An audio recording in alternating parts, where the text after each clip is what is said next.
Ibrani pasal 4. Janji untuk masuk ke tempat perhentian Allah. Janji yang diberikan Allah untuk masuk ke tempat perhentiannya masih tetap berlaku. Karena itu berhati-hatilah, supaya jangan ada seorang pun di antara kamu yang gagal mendapatkan janji itu. Kabar baik telah diberitakan, baik kepada mereka maupun kepada kita sekarang. Tetapi berita yang mereka dengar itu tidak berguna untuk mereka, karena tidak disertai dengan kepercayaan kepada Allah. Hanya kita yang percaya yang boleh masuk ke tempat perhentian Allah. Seperti yang Allah katakan, mereka tidak dapat masuk ke tempat perhentianku. Tetapi pekerjaan Allah sudah selesai sejak Ia menciptakan dunia ini. Ada bagian kitab suci yang berbicara tentang hari ketujuh. Dan pada hari ketujuh, Allah berhenti dari semua pekerjaannya. Dan lagi, di kutipan sebelumnya Allah berkata, mereka tidak dapat masuk ke tempat perhentianku. Karena itu, masih ada kesempatan untuk sebagian orang masuk ke tempat perhentian Allah.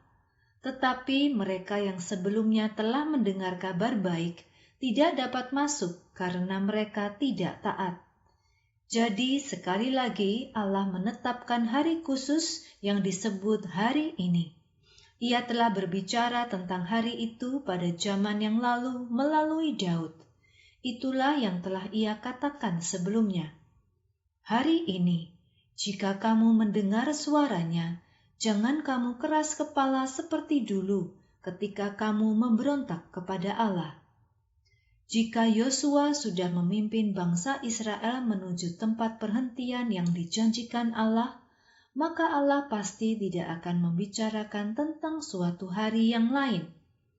Hal ini menunjukkan bahwa hari ketujuh itu masih ada, yaitu hari perhentian untuk umat Allah. Allah berhenti setelah Ia menyelesaikan pekerjaannya.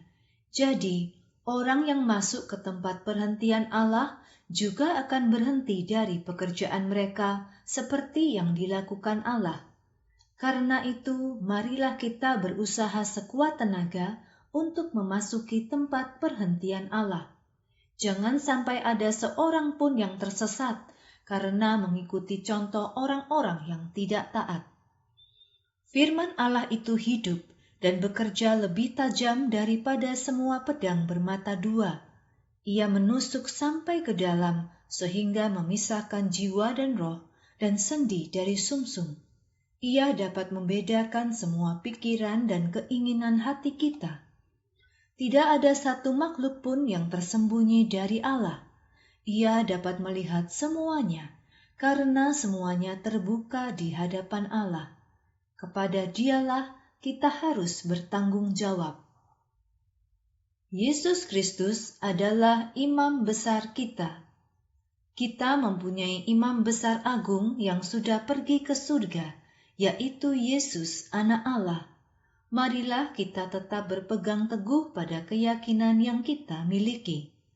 Yesus, imam besar kita, dapat mengerti kelemahan-kelemahan kita.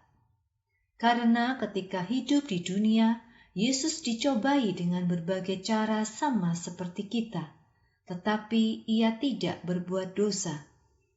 Karena Yesus adalah imam besar kita, marilah kita datang ke tahta anugerah Allah dengan penuh keyakinan.